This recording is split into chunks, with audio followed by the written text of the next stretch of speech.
Amém, amém. Graça e paz a todas e todos. Como é bom estarmos em união, reunidos no mesmo propósito.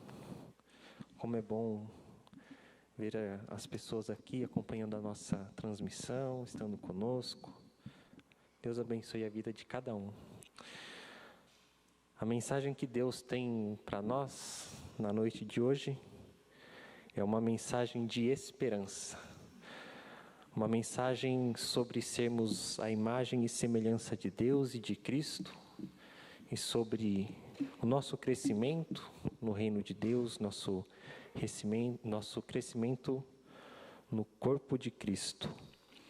E eu convido a cada um, cada uma, a me acompanhar na leitura do texto que se encontra em Atos, capítulo 11, do 19 ao 26.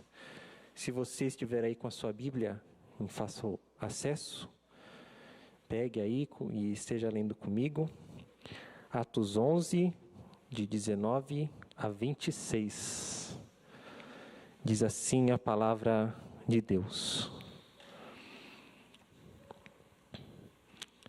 Os que foram dispersos a partir da perseguição que começou com a morte de Estevão se espalharam até a Fenícia, Chipre e Antioquia, não anunciando a palavra a ninguém que não fosse judeu.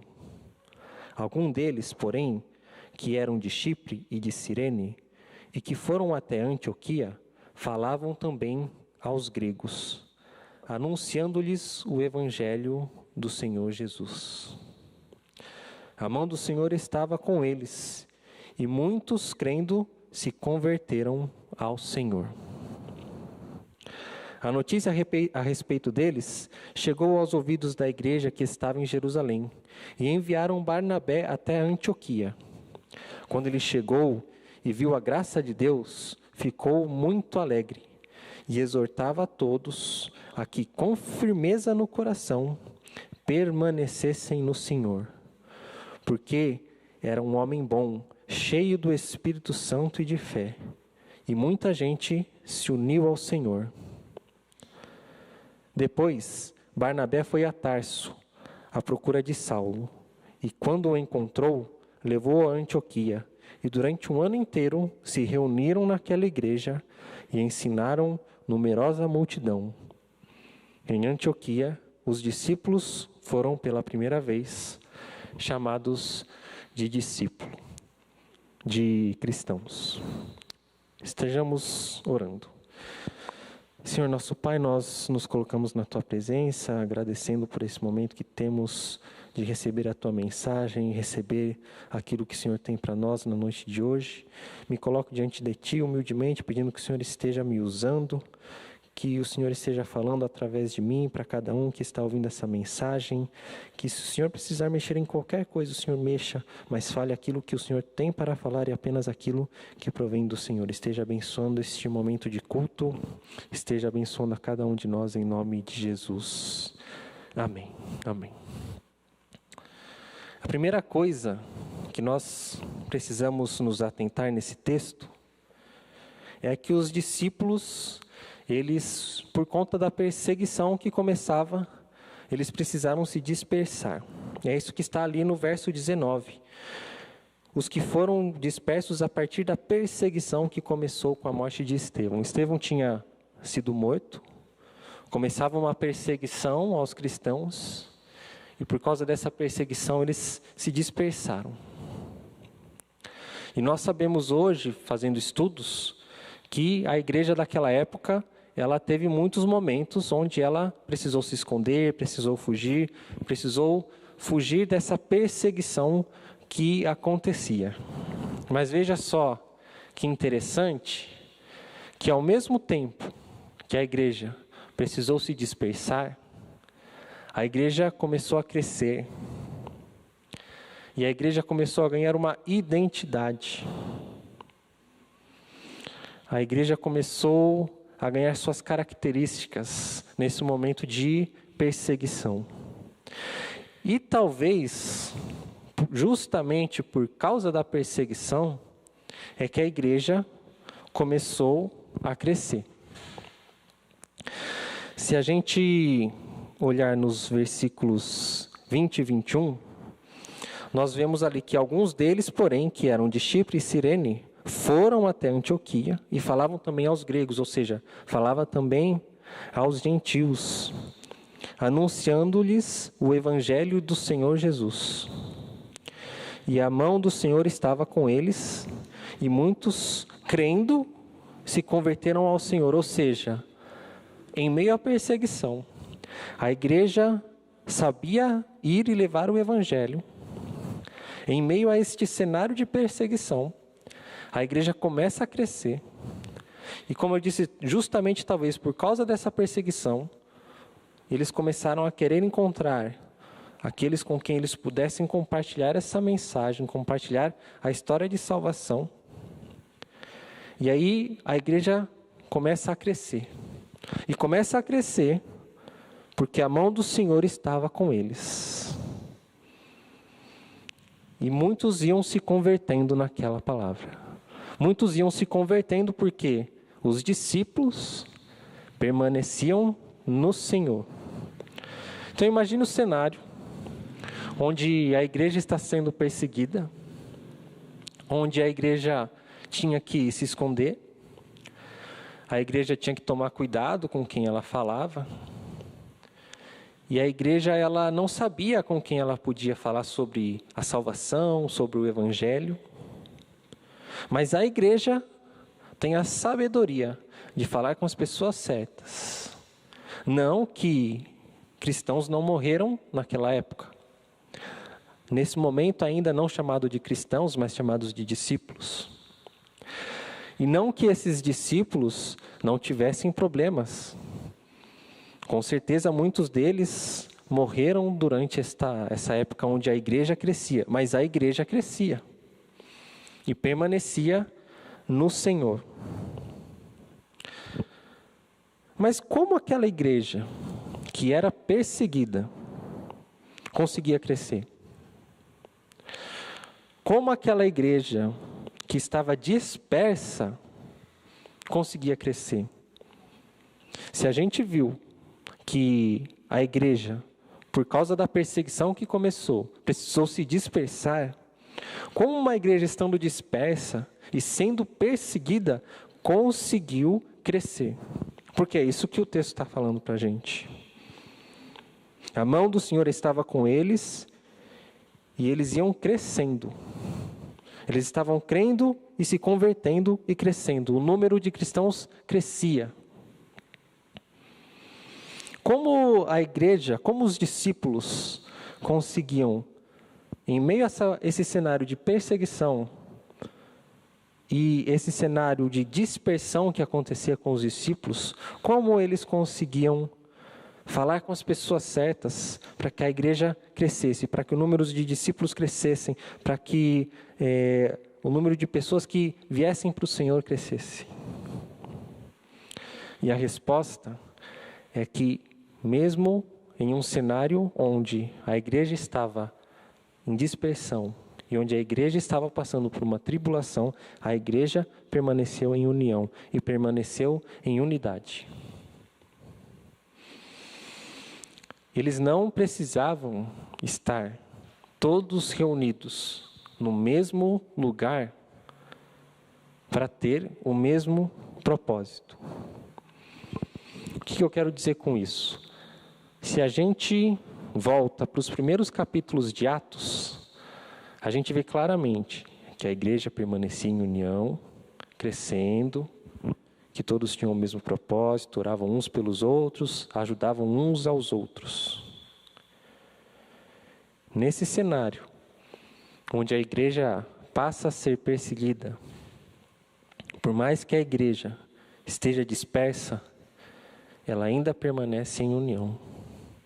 Ela ainda permanece em unidade, porque eles tinham união em um propósito. Eles permaneciam em uma missão.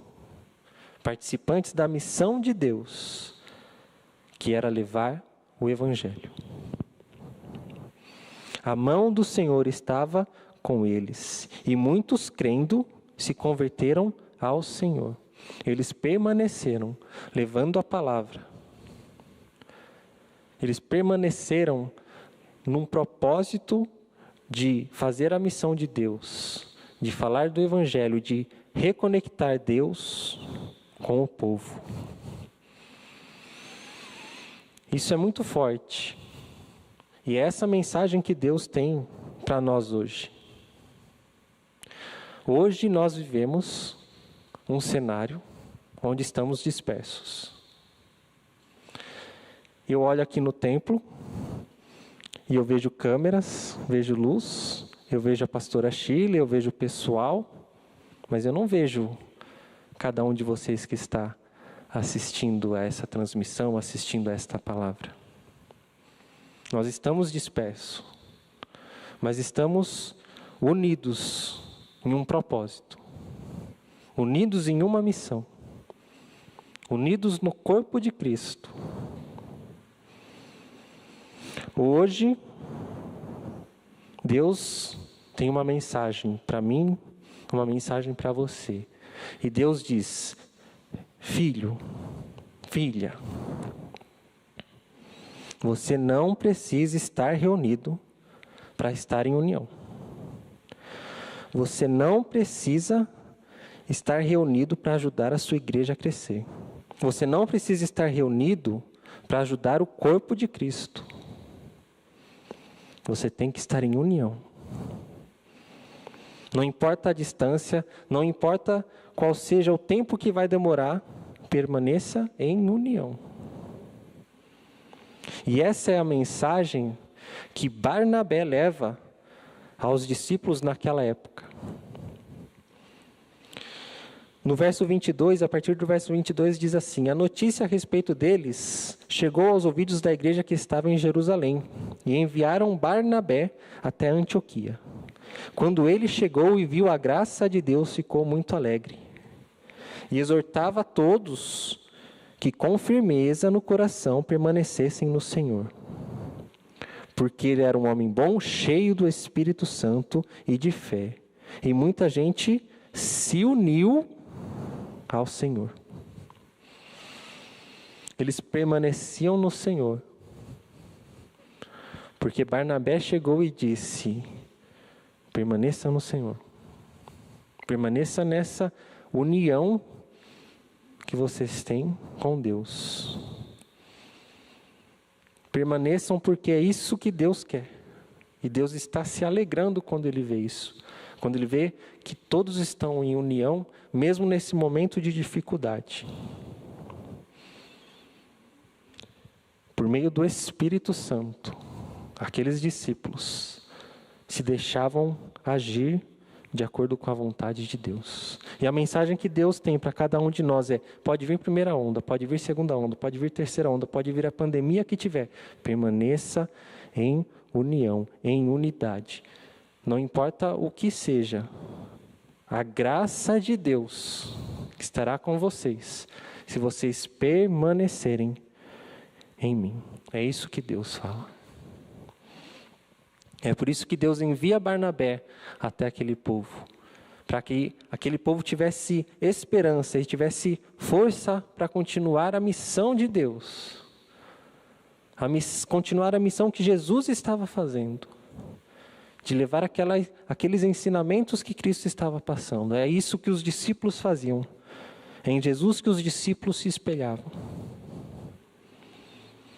Barnabé era um homem cheio do Espírito Santo, é isso que diz a Bíblia, cheio de fé. E ele ajuda a igreja a permanecer em Deus, permanecer também no Espírito e a crescer. E as pessoas olham para Barnabé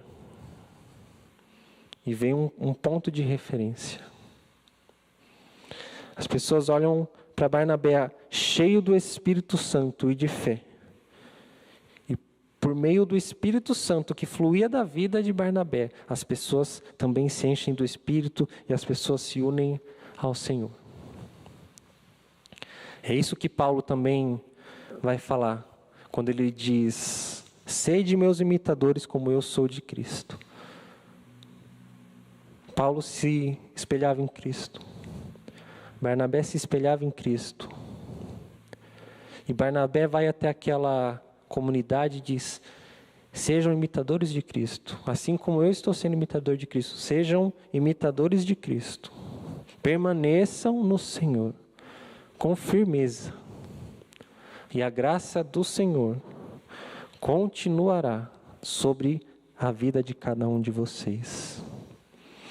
Mesmo em meio a esse período de tribulação, permaneçam no Senhor. E a graça de Deus será com vocês. Eu fico imaginando como eram as palavras que Barnabé compartilhava com aquela comunidade. E eu acredito que, por ser alguém tão próximo de Paulo, ele com certeza falava coisas do tipo. E até as pessoas que não eram cristãs estavam entendendo a mensagem que Barnabé dava para aqueles discípulos.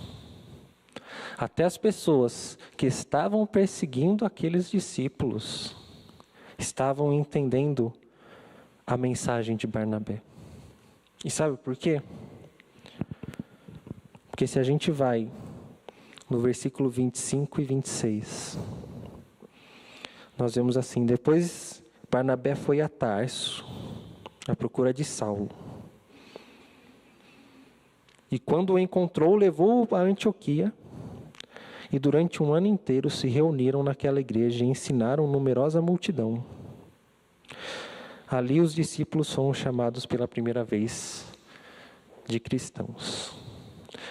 Barnabé vai até Tarso, pega Paulo, traz para Antioquia. E ali eles permanecem em união, num propósito, levando a palavra de Deus, fazendo o corpo de Cristo crescer. E as pessoas chamam os discípulos de cristãos. Agora eu quero fazer um pequeno intervalo aqui. Quando eu estava estudando, eu me lembro que a minha professora de artes contou uma história sobre uns artistas que revolucionaram na sua época. Eles viviam numa época onde tinha que se pintar exatamente a coisa como é. Então você tinha que pintar exatamente a árvore daquele jeito, com aquela luz, e pintar tudo certinho. Retratos perfeitos, paisagens perfeitas. Então eles vêm e querem pintar as coisas de um jeito rápido, passando aquela impressão que eles tinham daquele cenário.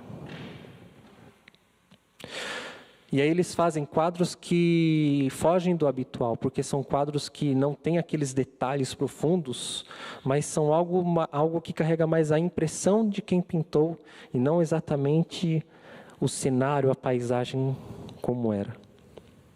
E os críticos da época olharam para isso e, querendo menosprezar o movimento que estava surgindo, eles falam: esses artistas não passam de impressionistas. Eles só pintam aquilo que eles têm a impressão de estar vendo.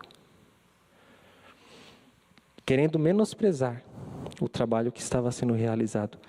Mas esses artistas, ao invés de acharem ruim o nome que é dado, eles resolvem aderir a esse nome. E aí surge o movimento dos impressionistas, que revolucionou o cenário artístico. Agora voltando para o texto.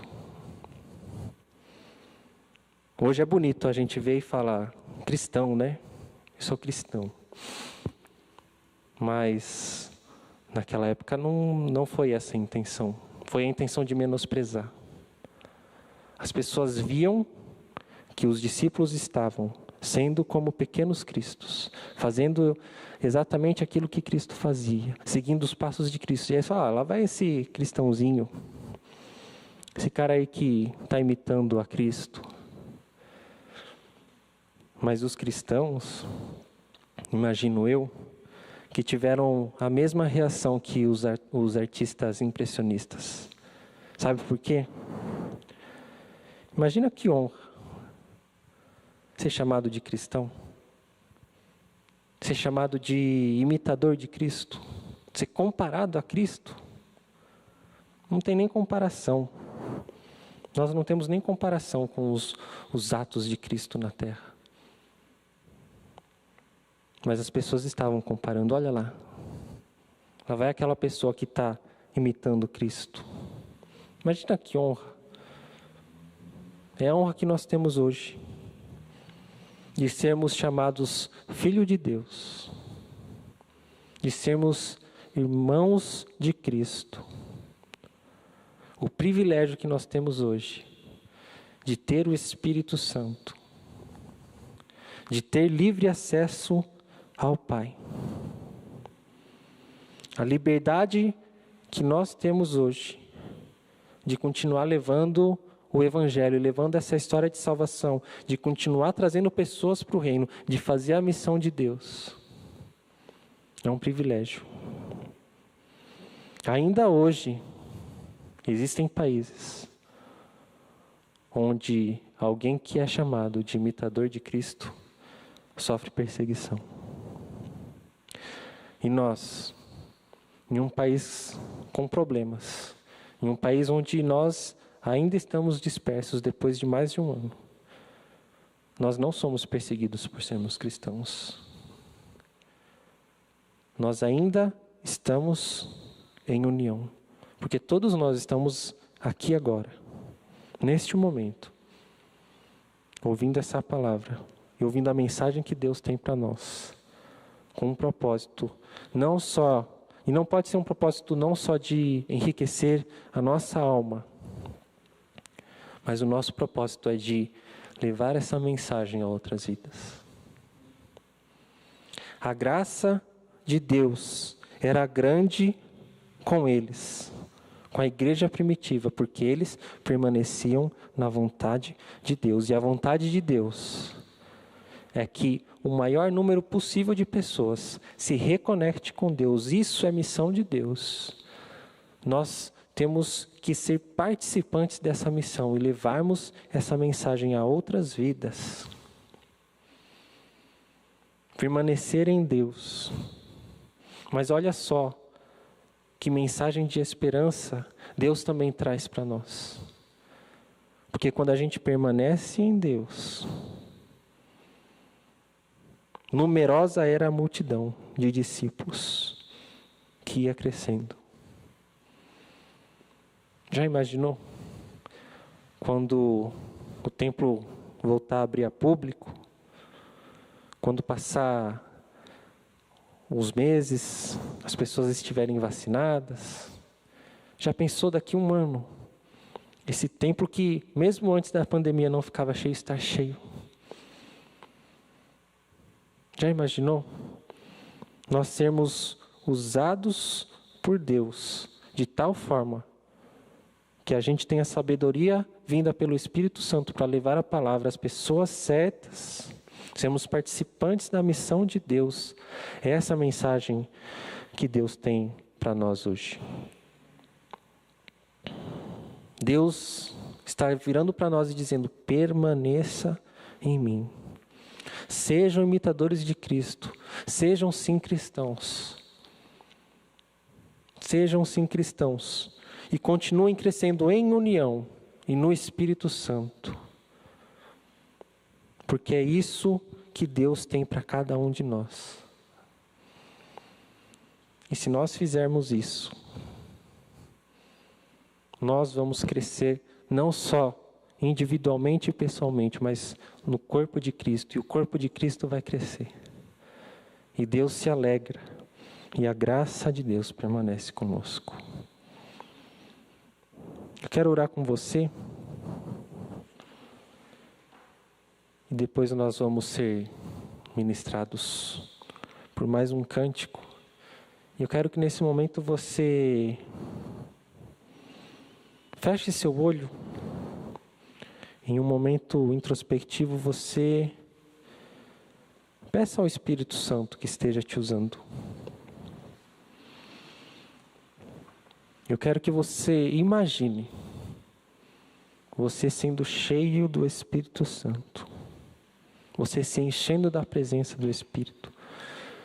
Não de forma figurativa, de forma literal. Eu quero que você imagine o Espírito Santo entrando na sua vida. Eu quero que você se imagine cheio do Espírito Santo, assim como Barnabé era cheio do Espírito Santo. Porque Deus quer usar a sua vida. Assim como Ele usou a vida de todos aqueles que falavam de Deus e que fizeram a igreja de Deus crescer. Vamos orar. Senhor nosso Pai, nós nos colocamos na Tua presença pedindo que o Senhor esteja derramando o Seu Santo Espírito sobre nossas vidas, Pai. Pedimos que o Senhor nos use, Pai, segundo a Sua vontade. Pedimos que o Senhor esteja com a Tua graça, abençoando a nossa igreja, abençoando nossa comunidade, abençoando todo o corpo de Cristo. Abençoa cada um que está ouvindo essa palavra, Pai, que o Senhor esteja enchendo do Espírito Santo, esteja enchendo do Espírito Santo a nossa comunidade. Que nós possamos permanecer no Senhor, firmes no Senhor. E que o Senhor esteja nos ajudando, mesmo em um tempo de pandemia. Mesmo em um tempo onde a nossa igreja está dispersa, que o Senhor nos ajude a crescer. Que o Senhor nos ajude a fazer o corpo de Cristo crescer. Queremos ser participantes da sua missão. Sabemos o privilégio que nós temos. E gratos te somos por isso nos enche do seu Santo Espírito, Pai. Que a sua presença seja conosco. Em nome de Jesus.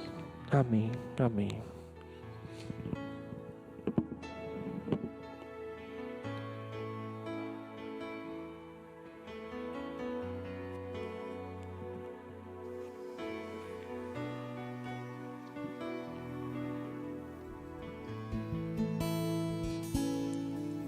Descerá sobre ti o Espírito Santo e o poder do Altíssimo te envolverá. Descerá sobre ti o Espírito Santo e o poder do Altíssimo te envolverá.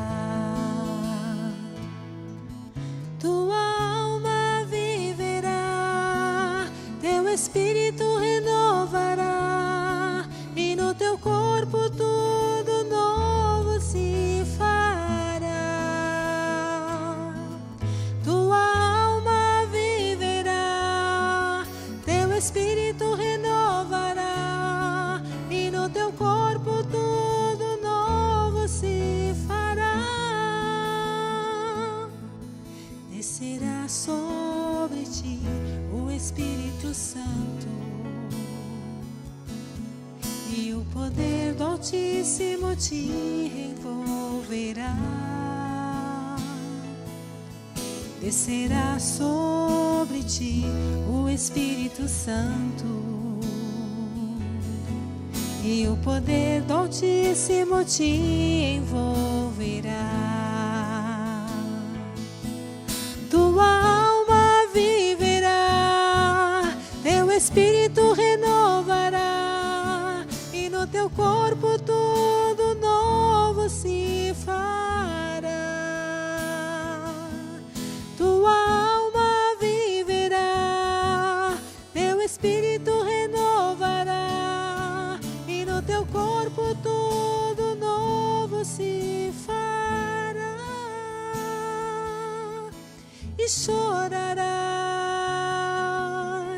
e saltarás de alegria.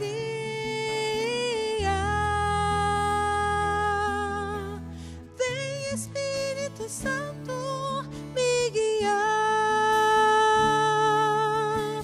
Vem Espírito Santo restaurar. Vem Espírito Santo visitar. Vento do Espírito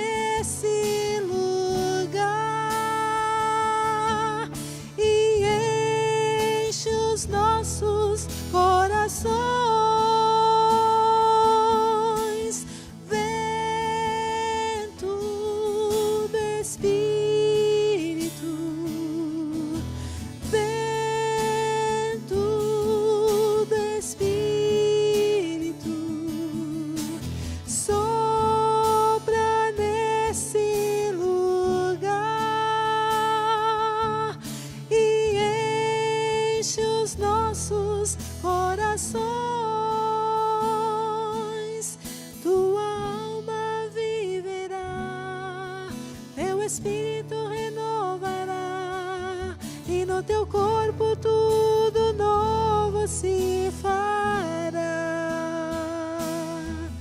Tua alma viverá, teu espírito renovará, e no teu corpo tudo novo se fará.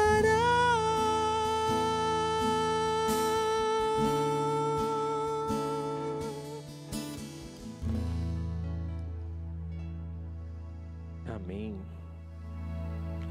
Deus é bom demais.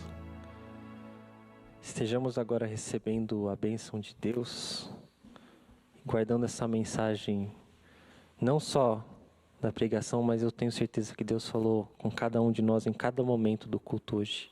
Feche seus olhos e esteja recebendo a bênção. Que o amor de Jesus Cristo, que era com toda a igreja primitiva, que é até hoje, que a graça do Deus o Pai, que a comunhão do Espírito Santo, a unidade no Espírito Santo, seja conosco, seja com todo o povo de Deus, todo o corpo de Cristo, espalhado pela face da terra, hoje e todo sempre. Amém, amém, amém. Deus abençoe o resto do seu domingo, Deus abençoe sua semana, e que Deus esteja te surpreendendo nesses dias, em nome de Jesus. Amém. Vamos para o pós-lúdio.